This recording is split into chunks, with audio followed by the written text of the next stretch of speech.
Welcome to another CEO Wisdom podcast. We have Peter Lublink with us today. He's advancing access to pediatric surgery across Africa through Bethany Kids. He's in Kingston, Ontario. I'm in Oaxaca, Mexico. And this podcast is presented to you by Top Leads. If you want to master cold email, get a bunch of leads, we're the best at doing so. You can go to topleads.agency.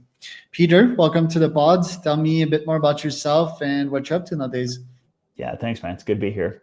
About myself, I'm someone who likes to travel. So I've been to some 90 or so countries over the years, everything from Everest Base Camp, Greenland, Sahara Desert, swimming with sharks in Galapagos Island. So really enjoy seeing the world and learning that way. And since 2020, I've been working with Bethany Kids, which are really an extraordinary small charity that trains and resources pediatric surgical teams that now work in 10 countries across Africa. And actually been a very exciting season because when I started with them, they were in 5 countries and now 10 countries as of just a few months ago with locally trained national surgeons working on the continent of Africa. So really good season to be part of it. Very cool. When was your first trip to Africa and what did you see when you got there? Yeah. First trip to Africa, I guess that would have been 2013. It was just vacation to Ethiopia. I don't know if your listeners have been to Ethiopia, but that's an extraordinary place. There was all of these like rock cut churches. So dug 2 stories into the ground. They're just bedrock and they built 2-story structures just out of pure rock, solid rock. So really exceptional. Of course, anyone who knows Ethiopia would also know their food is outstanding. That was just vacation, already getting a flavor of the continent. And then, of course, since then, I traveled a little bit more. Most of my work today, oddly enough, despite working for an African charity, I do a lot of work in North America in terms of fundraising or awareness driving, management. So I sadly don't get to spend as much time on the continent of Africa as I would like. But yeah, it's been 12 years or so since I first set foot on the continent and hopefully continue to do so for many years to come. And you traveled to Iraq, to Kuwait as well. And obviously these places are nice, but any of these places stroke you as per like, oh shit, the situation's dire here and I need to do something about it? Yeah. So lived in Kuwait for 8 years, and that allowed me to travel to a lot of places that face great everything from insecurity in terms of election systems, governance, the police, so many different issues that all compound together. And what I see on the continent of Africa right now is that there are places that just no one has access to a surgeon. So in North America, you'd say that for every one pediatric surgeon, there should be about 100,000 kids could be cared for. And anything more than that means kids are going to start dying of preventable things, 1 to 100,000. The average in Africa is 1 to 3 million. It's just off the charts. So you have kids dying of like a hernia or something. They're just the complications that come as a result of untreated surgically correctable diseases is off the charts. And places like Uganda, where we work, something like 16% of the population is living with disability, like super high numbers, because things that should be fixed early can't get fixed. And you compound that on poverty, malnutrition in parents. It just, one problem gets bigger and bigger. I think that's true in any business, in anything, where when you have untreated problems, those problems tend to grow very quickly. And these injuries that go down south quickly, it's because most of these folks still work like physical jobs, right? Like me, I'm sitting behind a computer every day. I'm not like about to get injured, although I do a lot of physical activity, but of course I'm biohacking and everything is very much science based, and in there it's agriculture a lot. And mean like you're bull stepping on you or you falling on one of your working tools, you get injured, and from there it's just like, yeah, I'm just gonna toughen up, and eventually it gets really bad. Yeah, I think that's true for a lot of what you're saying. You know, many of us work in a setting where our jobs are not physically demanding. Most of the people we care for are children, so slightly different problems. Some of them are congenital issues. So these kids are born with a higher rate of disability than we'd see in North America because their mothers are malnourished. So if a mother who is pregnant doesn't have access to, say, folic acid or something like that, you have higher prevalences of hydrocephalus, spina bifida, all sorts of other congenital diseases with these kids. So part of it is malnutrition is going to impact that. Then part of it is lifestyle. So your point about agriculture, last week or 2 weeks ago, my kid stepped on a rake, put a rake through a foot. Well, the next day I'm at a hospital checking for infection. All is well. You can fix it up. That's not always the case for someone. You say, the bleeding stopped, we'll probably be fine. And you're not able to manage infection. So you let it go on for too long. Or you have, I have a friend, I was in Zimbabwe years ago. He's got a hospital in rural Zimbabwe, and snake bites are a huge issue.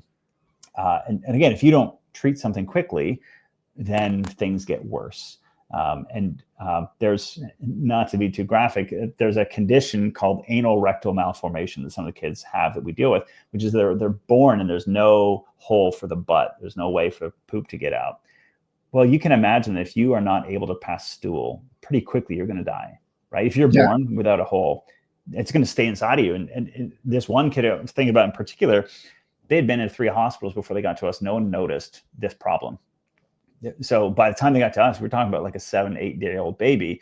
That means they've never passed stool. That means like they can't breathe anymore. Their lungs are going to collapse. Like just one problem that if they were born in a hospital in Canada, that problem, they would never have left the hospital. They would have been treated for that one injury, but that one injury becomes something bigger and bigger and bigger.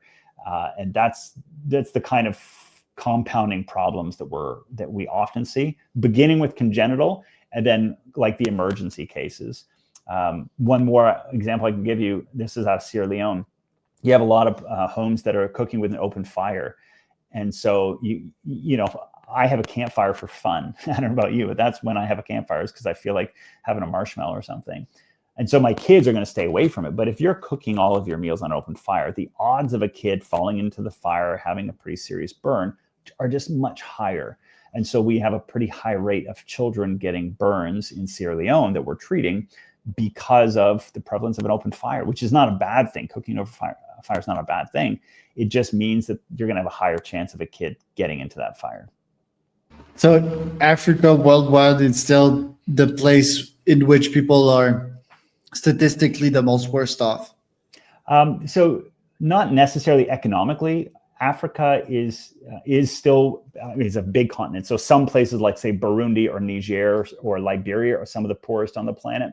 But Africa, by and large, is one of the youngest populations on the planet, and also one of the countries with the highest rates of disabilities amongst children. So the poverty question plus disability plus age means that our work is really, really important in Africa. There are, of course, other places on the continent or in the world that are impoverished. I think it's unfair to say all of Africa is poor, and it's unfair to say Africa is the poorest place, because South Africa has many more resources than say, Burundi. But yeah, if you look at some of the poorest countries on the planet, many of them are still on the continent of Africa, and many of them have very, very young populations. Right. I guess another place in the world that charities like yours could be impactful is also like war zones, right? But war zones, they come and go, and they're also quite dangerous for people operating into them, right? Sure. Yeah, that's a good point. And you often have someone like Doctors Without Borders or the Red Cross go into those areas. We do work within refugee camps quite a bit. Within places like Uganda and Kenya, we have lots of refugee populations that we care for that are displaced because of war. Our model, what I would say, is that we seek to train Africans to serve within Africa. So for us to serve in a war zone, what would have to happen is that we would train a surgeon from that country who is able to go back to that country and serve within their home population. And so that just the prevalence of that is less likely. So right now, of course, Cameroon has been unstable or in some kind of civil unrest or war, depending on your definition, for as long as we've been there. So we work within Cameroon. We work in unstable regions all the time economically. But I would say war certainly has a lasting impact on children's emergency conditions because of things like use of child soldiers or how children tend to be the ones who are most affected by war. You've probably heard that phrase that when elephants fight, it's the grass that suffers. And you have these big powers fight and kids and others they get crushed. So yes. And what we don't normally do is fly in, say, surgeons into a community. Let's take Congo or something, or Central African Republic. We don't just fly in a bunch of surgeons to a community and fly them out. The places in which we work, for the most part, live there 12 months of the year. Some of our sites will do short surgical outreach to smaller communities, refugee camps, etc. But we're really trying to build long-term capacity rather than emergency response. Right. And did you always have that desire to help? I see that you're a pastor as well, right? So, and your background, I believe, was as a teacher as well, project manager at some points. Always seen traveling as a team in your life, but a lot of people decide to opt for a more capitalistic lifestyle, right? Why did you choose the more altruistic path? Yeah, good question. I would say that it's probably always been there to some degree. Even as a teenager, I remember making sandwiches and going to sit with people who are unhoused on the street and have a conversation with them over lunch for a while. And I was 16, 17 years old.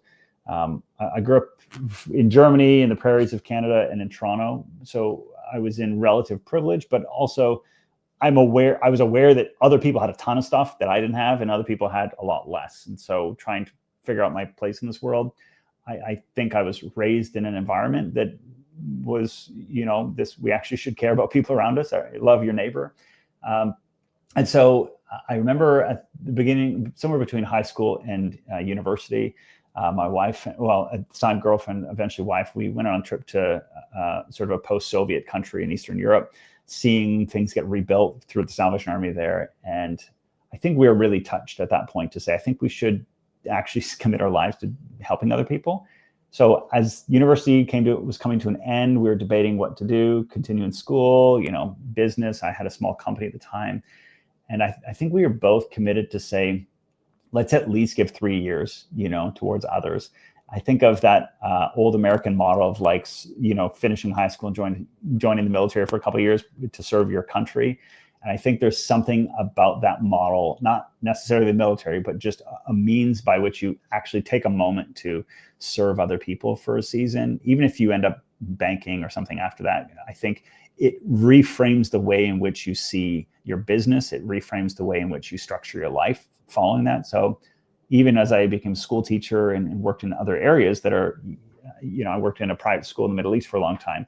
You paid a salary, you're getting paid, but you are constantly thinking through a new lens of how do I love my neighbor well. And what's challenging about that job in particular? Yeah, right now, the work is extraordinary. I feel as though I've been given a deep privilege to look behind a curtain and see amazing people do amazing things. I've worked for a lot of charities over the years in communications, and I'm aware that there's a lot of good things out there, not a lot of extraordinary things. I'm convinced this is extraordinary. My deepest challenge is convincing other people of that fact. I have the privilege of having gone there or seeing a lot of countries and being able to make a comparative analysis to say, this is really good work. But most people say in an affluent part of the world, we live in our own little bubbles sometimes. And so I find my greatest disappointments or my greatest frustrations is when I am unable to convince someone of the importance of this. And as a result, we have to limit the amount of impact we can have. So there are places where if we had more money, we could do even more. There are times you have to say to a surgeon, slow down, we can't afford any more patients. That's a terrible place to live. But also we live in the real world where you have to have money to provide care. And we're a small organization. Last year we did 7,000 surgeries for under 2.5 million US. So a small organization, deeply dependent on donors. And my greatest challenge is actually raising money and getting the word out there to say this stuff matters. And whether you're someone who gives $1 million a year or someone who gives 30 cents a year, getting people engaged. I think we live in a world of quite a bit of apathy where someone says, well, I clicked on a link and so I'm good. I gave a thumbs up to that post, so I've changed the world, made it a better place. Lots of people talk about this sort of slacktivism culture where we'll show up to a protest to say, hey, this is really important. But if someone comes for our wallet, we'll just say no. And so that's our greatest challenge. Our greatest challenge as an organization, raising money, but my greatest frustration or challenge is that as well. It's raising money. So what's your plan to be able to raise more money? I see that there's lots of videos on your website, or is it something that you can't just change and people are will grasp their wallet, like, and it's tough times for most people economically, right? So what's your plan to get them to actually donate? Yeah, it's a good question. So one, I would say we always have to have margin for experimentation. So there's a season where Bitcoin was on the rise. So we created a platform to allow people to donate a varying range of cryptocurrencies. So people could donate cryptocurrency. We could turn that into USD and we could spend it on good programs. So I would say we're always trying to innovate on one side, but making sure that innovation is calculated risk. We have also tried to, my wife and I spend a couple months of the year in a trailer going around from place to place, speaking at events, talking to people, trying to tell stories so people can feel connected. We spent some money on hiring like a grant writer so that we can talk to big foundations and say, hey, this is the great work we're doing. Will you partner with us? So really trying to be pretty multi-pronged. The videos, if I can say for a moment, you mentioned, during the pandemic, it was really hard to shoot any videos. No one was allowed to travel. You couldn't get into a hospital. So we were really limited. And then about 2 years ago, a guy came along and was willing to shoot a video for free for us. It's one of the videos that you may have seen that says something like, our plan to save lives. And it didn't cost us a penny. In fact, when he shot it, he said to me, I was so moved by the video that I became a monthly donor. This is the guy shooting the video for us. I was like, how do I communicate that, get that video into more people's hands? So we do various online campaigns. We talk to the donors who already give to try to invite them to talk to their friends. Spend a lot of time traveling, going to different places. This fall, we'll have our country director from Uganda, who's a powerful speaker, coming to some events in Florida, in Baltimore, and in Toronto, and in Kingston to try to tell stories, firsthand stories. So yeah, just a whole range of things. We've seen some success. I mean, our budget's just about doubled over the last little while, but there's still so far to go to get us to a place where we can really not be worried about our next dollar coming in the door. We don't live with a lot of margin right now as an organization. Right. Tell me about also the church aspect to it. In poor countries, I believe that church is the number one factor to sort of raise a population up to standards. Eventually, science can sort of take over or work in pair. Historically, that's how us humans and civilization scaled, right? It's without the God, I don't think we'd be here, right? Because it was hope when there was nothing, when there was disinformation. Well, not disinformation, but we just lacked scientific knowledge.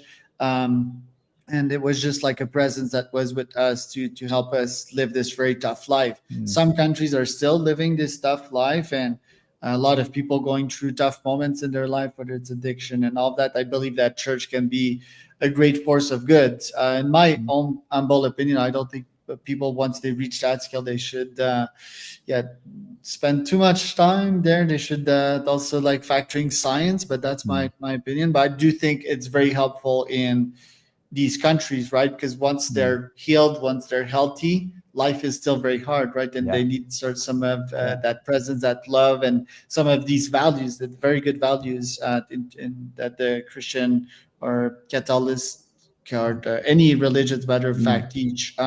So what is your thesis when it comes to building churches, building communities, and strong values in these countries? Yeah, I love how you started that framing of just the need for hope. And I would say that, and where we would not be here as a society if we didn't have this kind of shared hope and shared value set. So a couple of things I would say to your question. One, when a child comes to us with some kind of disability, it's not just a physical problem anymore. It's also a community-wide problem. Like if everyone says, oh, this Charles guy, we don't talk to him because he bleeds and there's a bump on his back. So we don't go anywhere near him, which means you don't get to go to school. You don't get to participate in society. You don't get to have a job. Like it compounds, right? So when we treat a patient, you're both handling a physical deformity or challenge of some kind, but also trying to heal and restore some sense of personhood and humanity. I think of in people who want to see our videos, we'll see this story. There's a lady named Francesca. When she was born with a condition called spina bifida. Now, her family didn't know what this was. She didn't know what it was, but this is what she had. She had a bump on her back. She had an inability to control her bladder, which meant as she was growing up, she smelled of urine all the time. She didn't know why. She couldn't do anything about it. No one told her. The consequence of that was that everyone was making fun of her. And so when she was born, her grandparents actually tried to murder her because they were like, this is a curse. We have to get rid of curses. Curses will ruin our whole family.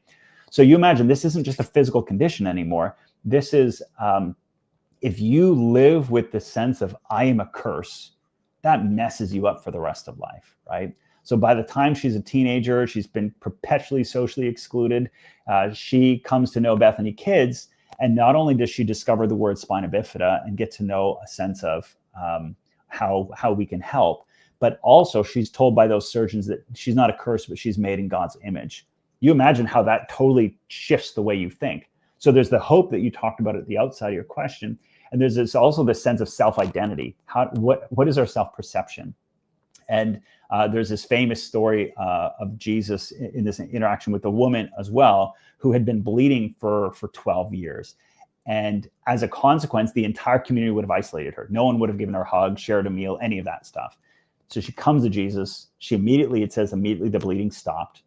But then Jesus turns to the crowd and eventually says, this is my daughter.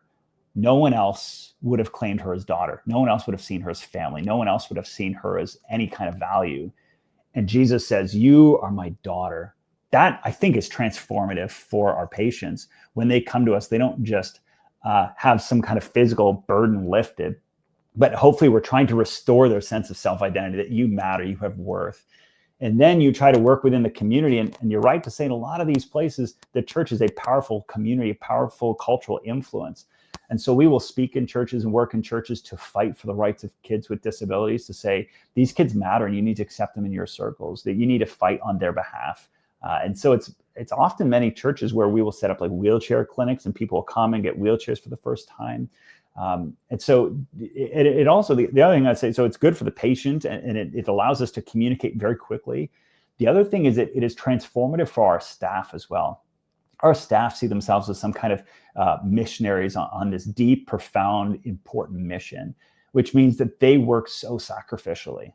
I'll give you one example. There's a guy named Martin Satuma. He was our surgeon. He's a Ugandan man, was trained in Kenya by us. We sent him to Uganda, helped finance his work to start as one of the first pediatric surgeons in the whole country of Uganda.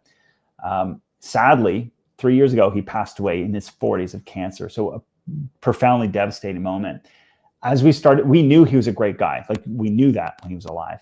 But as we started to unpack all the pieces of comes along with this, we discovered that the salary we had been paying him to be a pediatric surgeon, he actually was quietly giving away to everybody else, not taking credit for it. He was saying, this is money for the nurses on behalf of Bethany Kids. Now, he's right. The money came from Bethany Kids, but it was for him.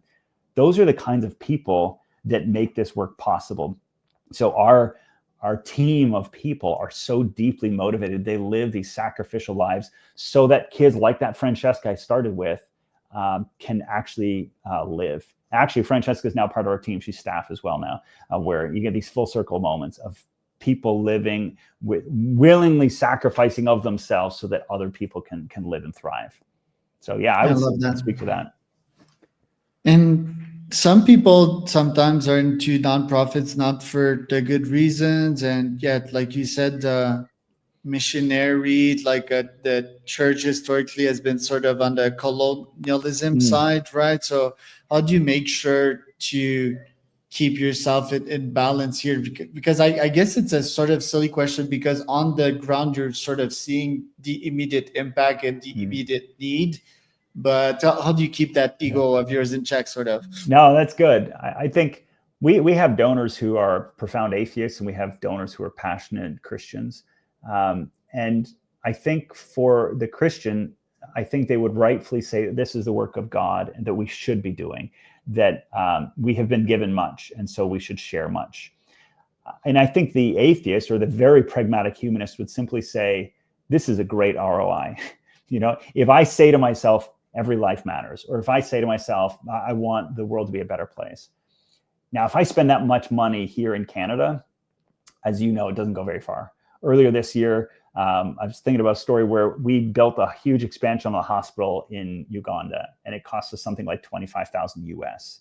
For 25,000 US, you might get a new front door in Canada. Maybe a doorbell if we can afford to throw it in. Like, we live in a very expensive time.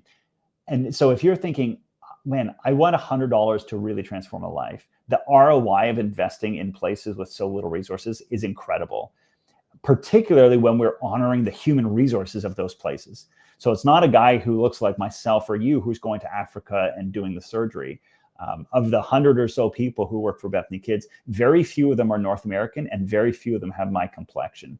The vast majority of our staff, and almost all of them who work on the continent of Africa, are Africans. Kenyans in Kenya, Ugandans in Uganda, Ethiopians in Ethiopia, serving their home population. So I think for the first part of your question, there's that great ROI that I think cuts through a lot of the issues. I think the colonialist thing is an important conversation that people are having. I hope people don't use it as an excuse to do nothing. Sometimes we're like, oh, I don't want to support colonialism, so I'm going to do nothing. You're like, wow, aren't you holier than thou now? I would say that our staff are nationals, our surgeons are nationals, and they're serving their home countries. And so the part of our organization that you could say, well, it's a bit colonialist, is that money comes from the West, but decisions are not coming from the West. Vision and mission and passion are generated on the continent of Africa.